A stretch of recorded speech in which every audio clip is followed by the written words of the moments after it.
Astronauts to the moon. 10, 9, ignition sequence starts. 6, 5, 4, 3, 2, 1, 0. All engine running. Liftoff. We have a liftoff. 32 minutes past the hour. Liftoff on Apollo 11. Roger, we got a roll from Tower cleared. Roger, roll. What's up, shills? Back again with another video. This time I've got some interesting Apollo footage to show you. Also have some interesting ISS stuff to show you. And lastly, a website to send you to that has basically an analysis on all of the Apollo videos and the Apollo photos. So definitely something you should check out. If you're just getting into flat Earth, it's not a joke. At least I'm not joking. I don't know it all either. You might want to check out Mark Sargent's Flat Earth Clues. I think he has 11 videos. They're all pretty good. I don't agree with a lot of it. I don't think there's a dome because I haven't never seen one. But I do think the Earth is flat because I see it. And it's flat. And it's not a globe because it makes no sense and wouldn't work in real life. My goal is the truth. I'm not an astronomer. But I have eyes and a brain, which are obviously not a prerequisite to being an astronomer. So I don't want to be one. So if you've got something to say to me or you want to have a conversation about it, go ahead. But I will say if you're going to call me an idiot, please do so politely, especially if you're some 25-year-old atheist that thinks you're cool. You're not, and atheism makes no sense. But I will also say neither does Christianity, neither does really being a theist. So that's not me. I think that the Bible is clearly written by man. That's obvious, I think, to anybody. I don't think Jesus died for my sins. I don't think Jesus was God. Those are just things I've come to on my own, in my own life, in my times. And you're welcome to believe whatever you want. And if you think the Earth is a globe, then you can go ahead and believe that all you want. And so what I'm trying to do is to show you some of the evidence that helped me to realize the deception going on, and hopefully will help you realize, starting with who's behind the whole thing. I'm sure you've heard a lot of talk recently about the globalists. Why are they called the globalists? Is it because they're perpetuating the global myth, the myth of the globe? Could be. Is it just lucky chance that the United Nations flag is the flat Earth map? The gigantic display they have behind their huge oak table in their conference room has the big flat Earth map right there for everyone to see. Coincidence? You tell me. So who is truly to blame for this biggest hoax in the history of the world? Easy. It is the U.S. government agency of NASA. Now, why a lot of people think that NASA would never lie, they're this great scientific entity, I have no idea. They are a U.S. government agency. And has the U.S. government lied to us before? Let's think. Gulf of Tonkin, Pearl Harbor, World War I, World War II, the Vietnam War, 9/11, you name it, they've lied. So, NASA is the same exact thing. They are the liars. They are Nazis. If you don't know how NASA got started, take a look into Werner von Braun and where he came from. He was a Nazi SS soldier working for Hitler and using slave labor to build his rocket ships, and the United States brought him over during Operation Paperclip to basically head NASA. They are Freemasons. If you don't know that, search NASA Freemasons and you'll have days of studying ahead of you. They have stolen over $1 trillion. What do I mean by that? Well, they're using taxpayers' money to do nothing. They have taken $1 trillion since Apollo, and what have they done? They have their space station, and they say that they've invented Teflon and the microwave and freeze-dried food. That's about it. That's what we've gotten for $1 trillion, and that's a joke. Alright, so let's get into some of the evidence that I want to present that will show you where you actually truthfully live. This first image is from NASA. 2 pictures of the Earth came out at different times. You can go to their website, nasa.gov, find these images. If you notice, there is a slight difference in the picture on the left to the picture on the right, besides the fact that the water decided to turn a dark blue. The United States also, or the North American continent, also decided to shrink by about half the size, going from the left picture to the right picture. So these are composite images. NASA admits that. This is not something to be debated. It's simple. They don't have real pictures of the Earth. We've got a satellite that chases the sun, shows us the sun 24 hours a day, but we don't get one of the Earth. Why? Well, because they're liars, and the Earth is not the way they say it is. Simple. Next, take a look at flighttracker.com. You'll get a map. It'll show you every flight that's going right now, and you'll see on the northern hemisphere, see all those yellow planes out there? Those are all being tracked, even as they cross the ocean. But if you look in the southern hemisphere, you don't see one plane. That means that the planes are being tracked as they're on the land, and as soon as they get out over the water, they drop the tracking. The reason they do this is because on the flat Earth map, the southern hemisphere is actually much larger than it would be on the globe, and so they have to drop the flights from the tracking so that people don't ask any questions. Rather, just drop the tracking, and then we wonder why MH370 got lost. Because they dropped the tracking and have no idea where it was. This is something that needs to be fixed, and that we all can bring to an end quickly, I hope. Another reason that it is clearly obvious to me that the Earth is flat, and should be to anyone else who can just use their brain to think that a pan of water, let's say it's 10 feet long, will the surface of the water be flat? Of course. Water will always be flat. It can't have a curve in it, or else the water would spill down on the sides and become flat again. Yet, in this image that you're looking at now, the Earth is about, they say, 75% water. Well, it's also got this side of the globe, which is basically all water. So let's say that that's 10,000 miles across. Based on the 6 foot of curvature per 9 miles of distance, we can say that that's about 6,000 feet of curvature, meaning that there is a hump of water over a mile high in the middle of the Pacific Ocean, and this water doesn't spill down on the sides. It's being sucked towards Earth, but staying perfectly flat. Impossible. The world is flat.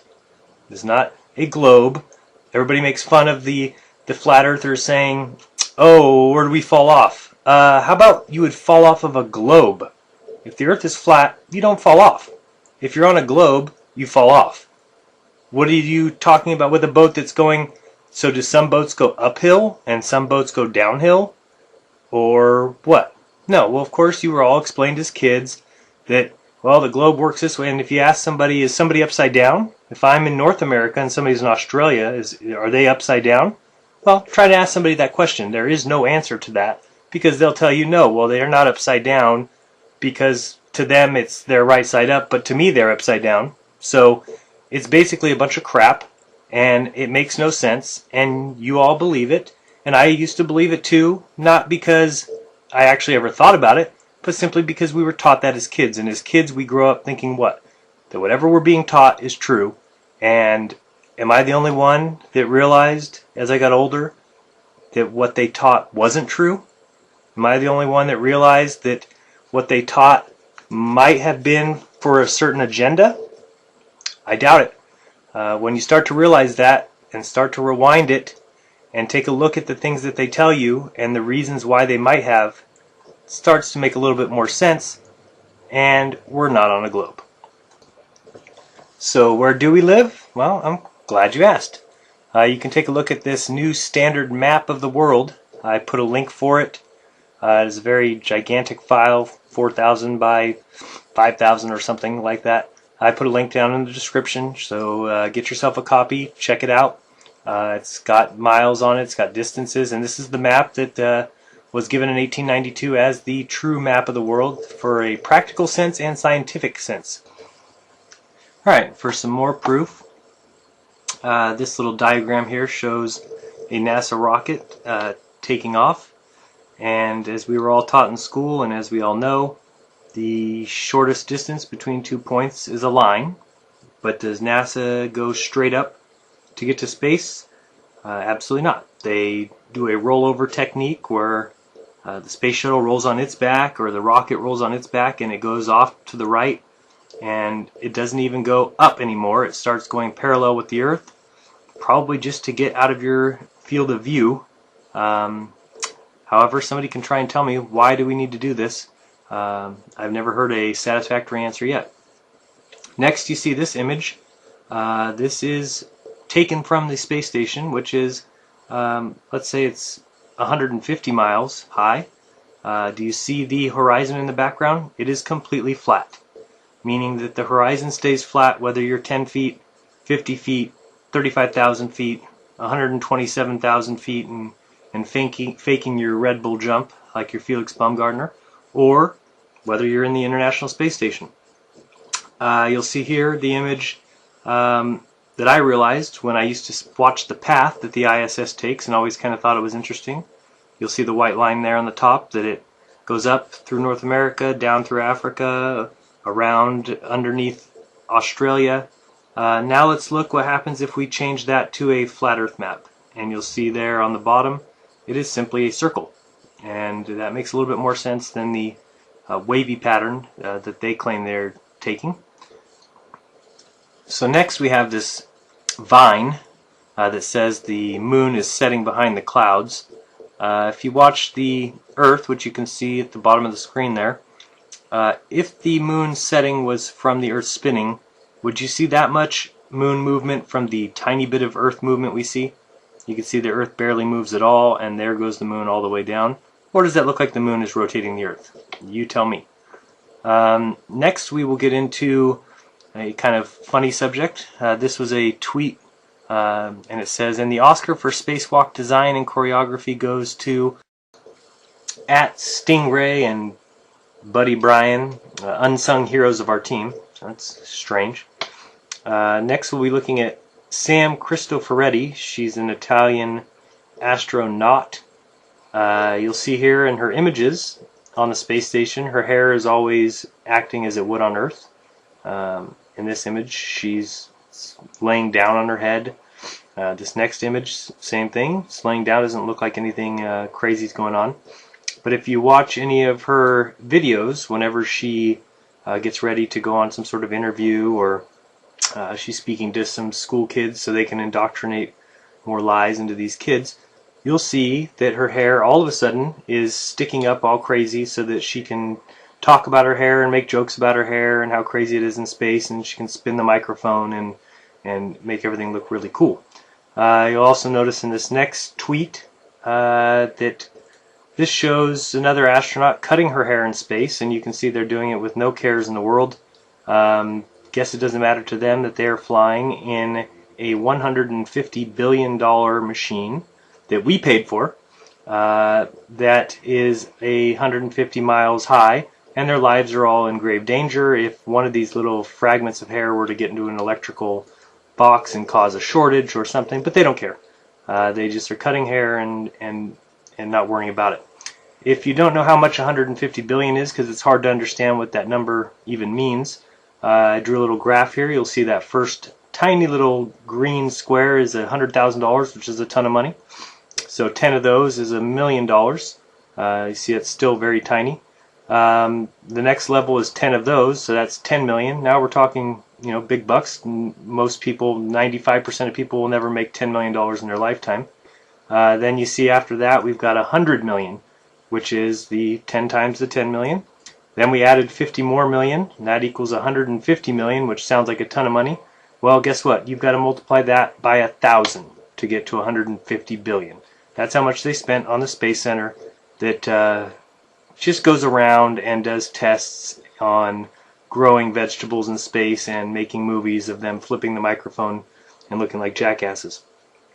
This next image is very important. If you look at it, it is a vine of them supposedly flying their little space station over the Earth. But if you look at the reflection in the back, and you may need to see this a couple times, they're very easily seen moving very quickly, meaning that the video is being fast forwarded. meaning that they're not going as fast as they claim. Basically, they're flying a plane at a high altitude and taking pictures of the Earth. And so that's what our $1 trillion has gone to, is them taking the same images that satellites take.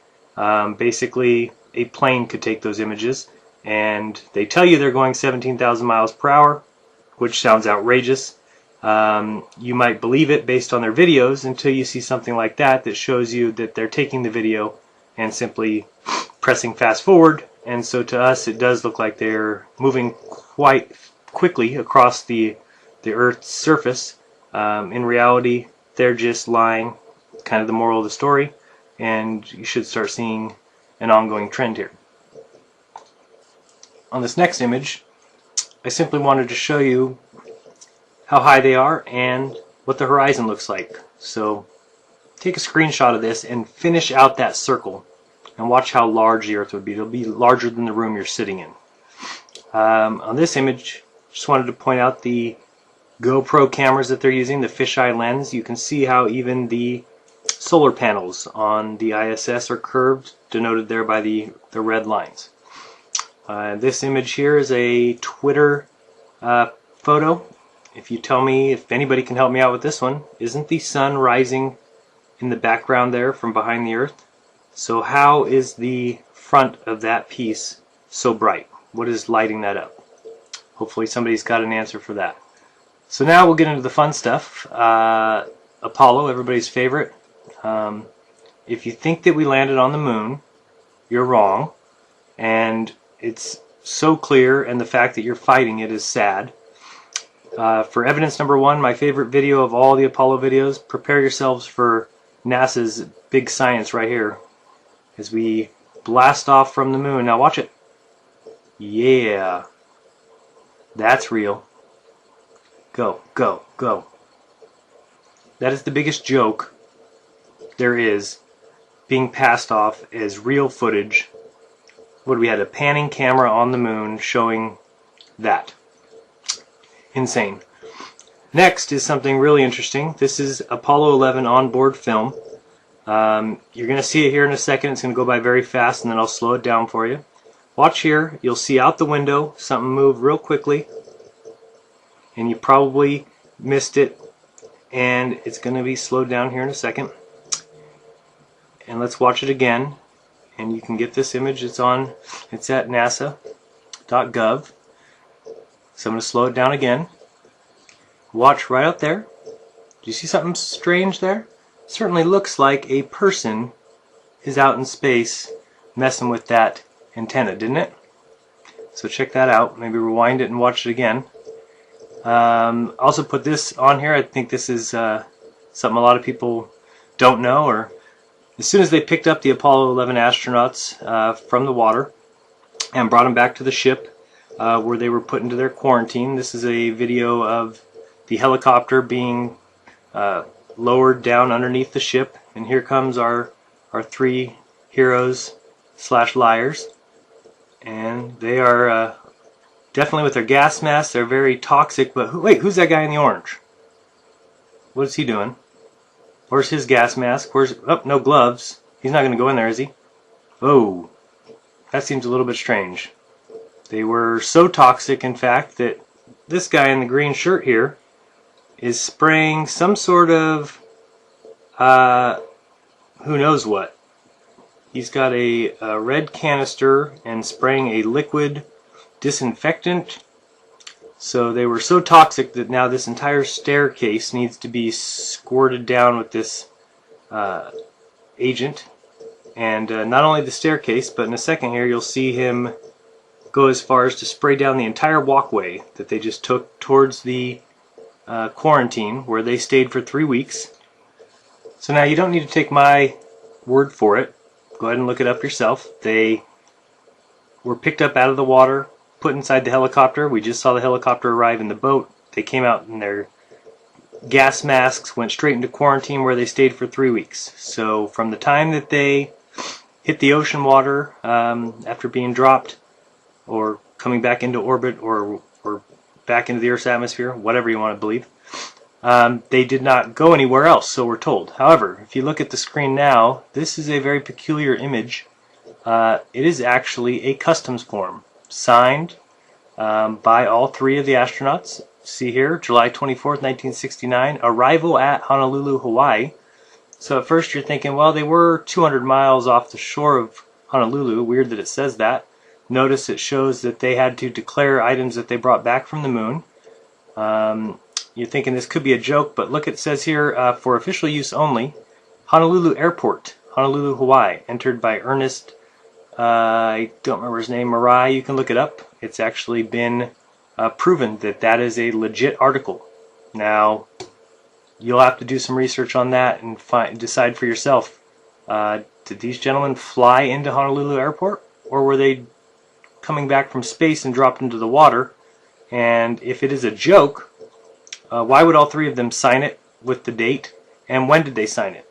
And if they signed it 3 weeks after quarantine, then isn't that kind of illegal? It said official use only, and they're signing their names and dates that aren't true. And also, so is the customs agent out of Hawaii. And the way they found that paper is that it was on his wall when he died, his office wall. And they did send it to NASA, and NASA said that it was legit. So do some research on that. So last thing we'll look at is some analyzing of Apollo images. This is one that I found between an old image and a newer image. You'll notice, and I'm sure you've heard of the letter C controversy before. The picture on the right is the older picture. It's got the letter C on the rock. And if you look at the newer picture on the left, the C is gone. So these are the little things that let you know that NASA is lying. Plain and simple. There is no doubt about it. They hide things, they get rid of images, and basically don't tell the truth. So why would you ever believe anything they say, let alone what world you live on, comes directly from the horse's mouth. So head over to this site, aulis.com, AULIS.com. Basically, it is the entire Apollo image gallery analyzed and I think done very well.